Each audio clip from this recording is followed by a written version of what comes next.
Darsimiz davom etadi do'stlar. Biz pessimistic locking haqida gaplashdik. Pessimistic locking demak databasedagi bitta qatorni qulflab qo'yar ekan va boshqa threadlar, boshqa programmalar bundan ma'lumotni ololmas ekan toki bu qulf ochilmaguncha, toki bir thread bu qatorni olib, ishlatib, commit qilmagunicha boshqa threadlar esa nima qilib turadi? Boshqa threadlar shunchaki kutib turar ekan. Demak, buni o'tgan darsda man sizlarga tushuntirdim. Xo'p, endi optimistic locking. O'zi mana bu belgisiga qarasangiz, optimistic lockingda qulf yo'q. Chunki bu eng nomidan kelib chiqib, eng optimistic, eng optimal varianti, race conditiondan qutulishda eng optimal varianti mana shu optimistic locking bo'ladi. Bu yerda hech qanday qulflanishlar bo'lmaydi. Hech qanday qulflanishlar bo'lmasa, va hech qanday sync kalit so'zlar ishlatilmasa, qanday qilib bu bizga race condition oldini olib beradi? Mana shu yerda endi buni tushunishga harakat qilamiz optimistic lockingni. Tasavvur qiling, tasavvur qilishingizdan oldin mana bitta narsaga e'tibor qarating. Men yangi bitta kolumn qo'shdim bu jadvalimga, video degan tableimizga yangi bitta kolumn qo'shdik. Kolumn nomi version, versiya va bu 0 turibdi. Endi keling ikkita thread misolida men sizga tushuntiraman. Keling birinchi bitta thread misolida tushuntiray. Mana bitta thread ma'lumotni oldi.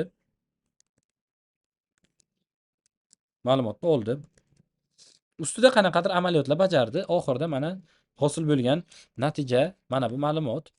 Keling like soni bittaga oshdi deylik. Like soni bittaga oshdi. Ana endi bu ma'lumotni saqlash kerak. Nima yozadi? Albatta update query. Update query qanday yoziladi? Update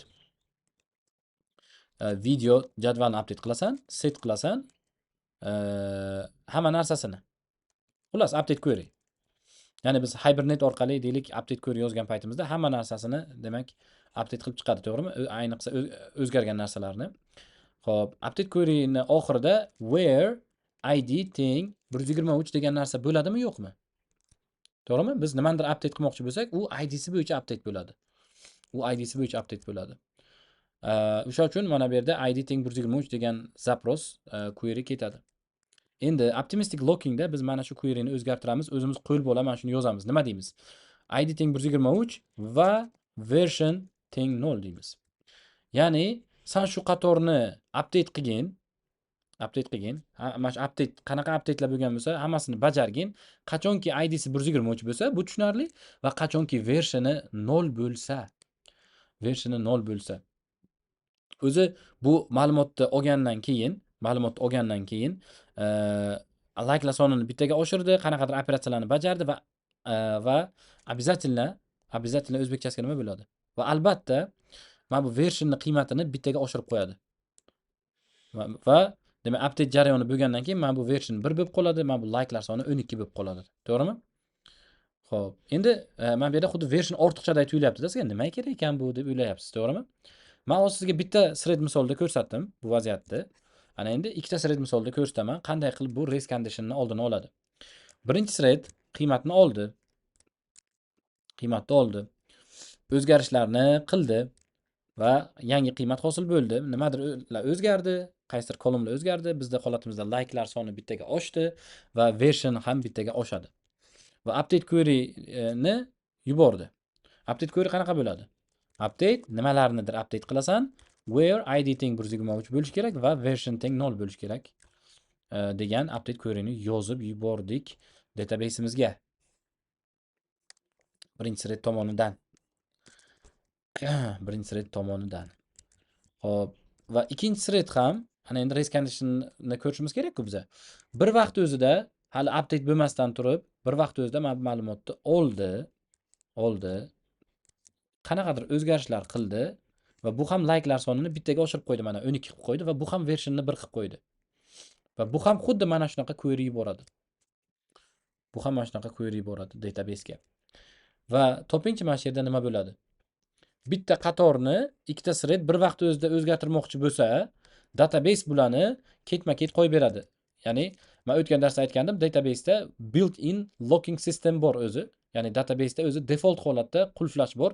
Qator o'zi saqlash jarayonida, olish jarayonida emas, e'tibor bering. Olish jarayonida bir vaqt o'zida bir nechta threadlar olishi mumkin buni, lekin saqlash jarayonida bitta qatorda ma'lumot saqlanayotgan bo'lsa, bular ketma-ket saqlanadi, ketma-ket ishlaydi threadlar. Endi mana shu vaziyatda ham birinchi saqlaganimiz ishlaydimi, ikkinchisi ishlaydimi? Albatta qaysi birini biz birinchi bajargan bo'lsak, o'sha ishlaydi. Nimaga? Chunki biz shartda aytganmiz, version teng 0 bo'lsa deganmiz. Masalan, tasavvur qiling, birinchi bo'lib men birinchi thread ishladi. Birinchi thread ishlagandan keyin mana bu yerdagi qiymat 12 bo'lib qoladi, likelar soni, version esa 1 bo'lib qoladi. To'g'rimi? Ana endi ikkinchi threadni querysi ishlayman degan payti ishlamaydi. Chunki ID'si 123 ligi to'g'ri-yu, lekin versioni уже 1 bo'ldi. Version уже 1 bo'ldi. Demak, mana bu querydan hech qanday natija bo'lmaydi. Bu hech nimani o'zgartirmaydi. Shunchaki thread 2 ni qilgan actioni, qilgan harakati shunchaki ignore qilib yuboriladi, bekor qilib yuboriladi. Tushunarli? Nimaga? Mana shu version column tufayli. Ya'ni biz qator uchun version degan qiymatni endi saqlab yuramiz. O'sha version degan qiymatni olgan qiymat, masalan, ikkalasi ham o'zi version 0 lik paytida get qilib olyapti mana. Ikkala thread ham version 0 lik paytda get qilib olyapti. Endi mana bu ikkinchisi update qilaman degan payti update qila olmayapti, chunki version o'zgardi. Bu nima degani? Hey, boshqa bir thread bu rowni o'zgartirib qo'ydi. Sen endi qaytib get qilishing kerak buni. Sen buni update qilsang, hozir race condition sodir bo'ladi degani. O'sha uchun ham bu yerda if else yoziladi. Ya'ni agar demak update qila olmasa, yana shu funksiya qaytib chaqiriladi rekursiv ravishda. Bunday qilaymi ekan mana. Mana shu funksiya yana qaytib chaqiriladi. Ana endi keyingi safarda buni get qilib bo'lgan payti version 1 likelar sonini esa 12 qilib oladi va likelar sonini bittaga oshirganning evaziga bu 13 bo'ladi. Nimagadir bu bo'ysunmayapti menga. Bo'l. 13 bo'ladi va versionni esa 2 qilib qo'yadi. Version 2 qilib qo'yadi va mana bu query ham version 1 uchun ketadi mana. Demak, ko'ryapsiz-a? Hech qanday qulflash yo'q. Ikkalasi barobar ma'lumotni olyapti. Faqat o'zgarishga kelganda kimnidir o'zgarishi mana bu version tufayli bekor qilib yuborilyapti va shu bekor qilingan vaziyatda siz o'zingiz logika yozasiz bu yerda, o'zingiz qaytib ishlagin deysiz mana bunga. Bu qaytib ishlagan payti demak, buni o'zgarishi qabul qilinadi. Mana shunaqa rekursiv ravishda demak hal qilinadi. Menimcha tushunarli bo'ldi deb o'ylayman. Kimga tushunarli bo'lmagan bo'lsa, qanaqadir savollar bo'lsa, kommentlarda savollarni qoldiramiz. Qo'ldan kelgancha tushuntirishga harakat qildim.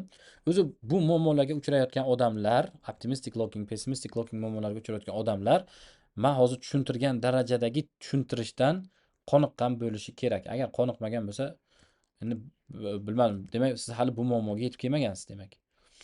Xo'p.